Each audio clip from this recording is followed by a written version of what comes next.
Friends, welcome to Sairaj education. Okay, हमने start की थी इकोनॉमिक्स की सीरीज, उसमें मॉड्यूल 2। ठीक है, मॉड्यूल 2 हमारा कंप्लीट हो चुका है। लास्ट लेक्चर्स नहीं देखे तो आप देख सकते हो। अब हम स्टार्ट करेंगे मॉड्यूल 3, ठीक है, जो है pricing practices. Okay, pricing practices. अब ये किसको काम आएगा? Commerce as well as arts. ठीक है, commerce as well as arts दोनों को, और साथ में BF हो गया, BBA हो गया, MBA होगा, जिसको भी ये टॉपिक्स रिलेवेंट रहेगा उनको काम आएगा। ठीक है, तो देखेंगे आज हम क्या, प्राइसिंग प्रैक्टिसेस। उसके अंदर बहुत सारे प्राइसेस रहेंगे। ओके, तो स्टार्ट करते हैं हम। फर्स्ट है हमारा प्राइसिंग मेथड। ओके, अभी प्राइसिंग मेथड किस तरह से डिसाइड होता है। ओके, प्राइसिंग मेथड और क्यों प्राइसिंग मेथड यूज़ करने में आता है।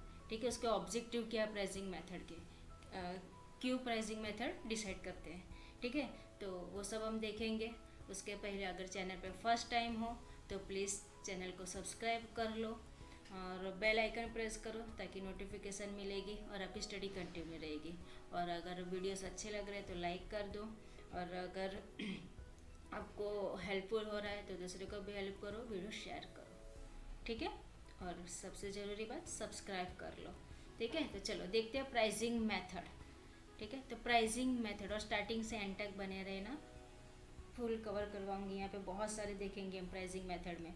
ठीक है, कि कौन कौन सी प्राइस मेथड है, जैसे cost plus pricing, marginal cost pricing, इस तरह से बहुत सारी है जो हम देखेंगे। मार्कअप प्राइसिंग, ठीक है, हर एक को हम आज यहाँ पे सॉल्व करेंगे। अब क्या है यहाँ पे, और अगर आपको कोई भी डिफिकल्टी है कमेंट बॉक्स में लिख के मुझे सेंड कर सकते हो। चलो, प्राइसिंग मेथड क्यों डिसाइड करते हैं हम प्राइसिंग मेथड। ठीक है, तो उसका ऑब्जेक्टिव क्या है, तो to increase competitiveness and sales. ठीक है, प्राइसिंग मेथड किसके लिए डिसाइड किया जाता है, उसका ऑब्जेक्टिव क्या है, फर्स्ट की to increase competitiveness and sales. जो कॉम्पिटिटिवनेस और सेल्स है उसको बढ़ाने के लिए, to attract customer. Second objective क्या है, टू अट्रैक्ट कस्टमर्स। ठीक है, इसके लिए प्राइसिंग मेथड चूज करते हैं। ओके, तो उसमें फर्स्ट है हमारे पास कॉस्ट प्लस प्राइसिंग। क्या बोला यहाँ पे, कॉस्ट प्लस प्राइसिंग। ठीक है, कॉस्ट प्लस प्राइसिंग, उसको हम फुल कॉस्ट प्राइसिंग भी बोल सकते हैं। ये एक ट्रेडिशनल मेथड है प्राइसिंग की, जहाँ पे हम मार्जिन ऑफ प्रॉफिट और कॉस्ट दोनों को प्लस करके वहाँ पे हमारे प्रोडक्ट का प्राइस लगाते हैं। समझ में आया, उसको बोलते हैं हम cost plus pricing.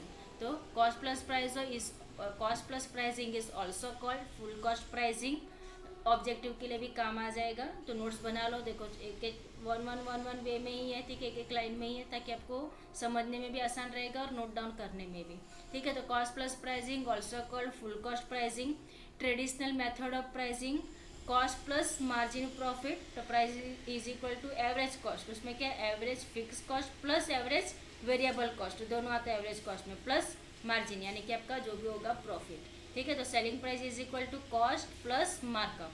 Selling price कैसे होगा, कॉस्ट प्लस मार्कअप। ठीक है, तो कॉस्ट प्लस प्राइसिंग हो गया। अभी नेक्स्ट है हमारे पास मार्जिनल कॉस्ट प्राइसिंग। ठीक है, मार्जिनल कॉस्ट प्राइसिंग के लिए ये आपका प्राइस का हो गया, डायग्राम के थ्रू बता देती हूँ कि मार्जिनल कॉस्ट प्राइसिंग किस तरह से होगा। ठीक है, से डायग्राम वैसे ही रहता है, खाली थोड़ी सी अंदर लाइंस बढ़ जाती है, बाकी कुछ नहीं है। ठीक है, तो क्या है यहाँ पे, ये देखो, ये M1 P1। ठीक है, फिर ये M2, ये आपका मेन जो ये आउटपुट ये रहेगा मार्जिनल कॉस्ट, आउटपुट, और ये प्राइस का लाइन। ठीक है, जहाँ से ये मार्जिनल कॉस्ट जाता है, फाइन। फिर वहाँ पे ये जो जैसे कि M1 से M2, M3 से M4, इस तरह से वो जो भी चेंजेस होता है। ठीक है, तो वैसे ही प्राइस भी चेंज होगा, P1 से P2, यहाँ पे P3 से P4। ठीक है, इस तरह से P4 पूरा वो चेंज होगा। फिर यहाँ पे हम लाइन ज्वाइन कर देंगे, और उसके बाद वहाँ से एक कर्व खींच लेंगे जो होगी आपकी एवरेज कॉस्ट। ठीक है, और उसके नीचे से कट डाउन होते जाती है आपकी मार्जिनल कॉस्ट। और ये हो गई यहाँ पे जो है वो, और एक यहाँ पे देखो, ये हो गया आपका डिमांड। ठीक है, डिमांड लाइन, समझ में आया। ठीक है, इजी है, डायग्राम के थ्रू समझोगे ज़्यादा आसान हो जाएगा। Marginal cost pricing, to allocate of resource efficiently. ठीक है, यहाँ पे अलोकेट होते हैं resources efficiently. In many case returns में not cover cost, hence not profitable to investor. ठीक है, कितने केस में होता है जो रिटर्न्स इतने अपने कॉस्ट को कवर नहीं कर सकती, तो वहाँ पे क्या हो जाएगा, जो प्रॉफिटेबल नहीं रहेगी इन्वेस्टर को।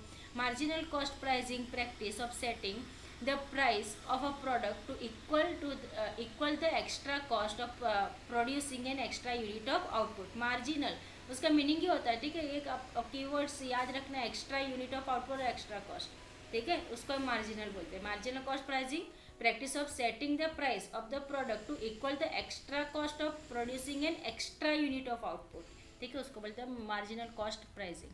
ठीक है, फिर नेक्स्ट क्या है, मार्कअप। मार्कअप प्राइसिंग, तो markup is the difference between, ये क्या है, डिफरेंस है किसके बीच का, प्राइस एंड कॉस्ट का। ठीक है, तो मार्कअप क्या है, एक डिफरेंस है between the cost of the good और the service and its selling price. Okay, markup is the difference between the product selling price and the cost as a percentage of a cost. ठीक है, तो markup का formula क्या, profit upon cost into 100%। तो यहाँ पे देखो किस तरह से आएगा, price less cost upon cost. ठीक है, समझो प्राइस कितना है 36 है, लेस कॉस्ट, कॉस्ट कितना समझो 18 है। ओके, ये कॉस्ट हो गया 18, तो 36 माइनस 18 कितना हो जाएगा, 18 अपॉन कितना है 18, दोनों कट होगा, कितना हो जाएगा 1, हुआ ये मार्कअप प्राइसिंग। ठीक है, यानी कि 100% मार्कअप, समझा ये। ठीक है, that is the markup pricing. Multiply product pricing, okay, multiply product pricing. अब मल्टीप्ले नाम पे से समझ में आ रहा है, बहुत सारे।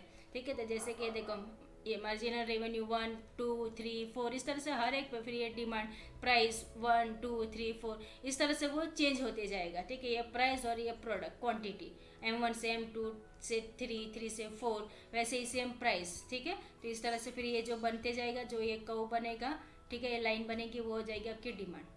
क्लियर है, तो वहाँ पे भी नाम दे दिया 1 2 3 4, बहुत सारी है ना। ठीक है, इसके लिए, और ये हो गई आपकी मार्जिनल कॉस्ट। ठीक है, और ये जो लाइन रहेगी सीधी हो जाएगी आपकी एवरेज मार्जिनल रेवेन्यू।